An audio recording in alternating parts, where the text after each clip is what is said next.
তারিখ মার মোবাইলে একটা ফোন আসছে, বুঝছেন? ফোন করে বলতেছে যে বন্ধন ব্যাংকের থেকে ফোন করছে, আপনার নাম কি দীপালি দেবনি, কারেন্ট অ্যাকাউন্ট নাম্বার, কারেন্ট অ্যাকাউন্টে 1 বছর আগে টাকা কাটা হয়েছিল। তো টাকা যে কাটা হয়েছে এটা কত অ্যামাউন্ট পুরো ডিটেলসে কইছে তারা।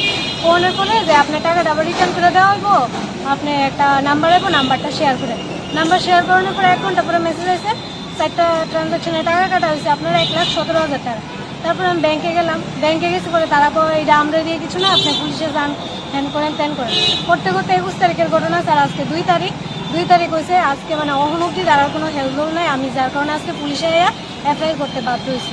মানে এইভাবে প্রত্যেক দিন মানে গরিব মানুষের টাকা যদি এমনি করে যায়, সবাই তো কষ্টের টাকা স্যার, অনেক মানে বিচারের লেগে আমি এফআইআর করতে আসছি। অ্যাকাউন্টটা কার নামে? অ্যাকাউন্টটা আমার মার নামে। কোন ব্যাংকের থেকে নিছে? বন্ধন ব্যাংকে Agartala branch. Sir Agartala branch থেকে যদি এমন হয় তাহলে গ্রামে গঞ্জে কিতা হইতেছে আপনারা পাবেন।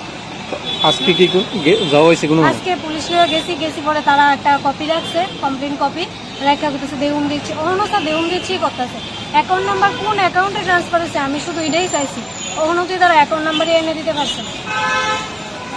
টোটাল কত টাকা ছিল? 1,17,000 টাকা। কত তারিখ আছে? 21 তারিখ। আচ্ছা, কোন থানাতে দিয়ে গেছে? আমি ওয়েস্ট থানা ক্রাইম ব্রাঞ্চে আগেই রিপোর্ট করা হয়েছিল, 21 তারিখে করা হয়েছে, অন্য তারা কিছু অ্যাকশন নিতেছে না দেখতে আজকে আমি থানাতে আসছি।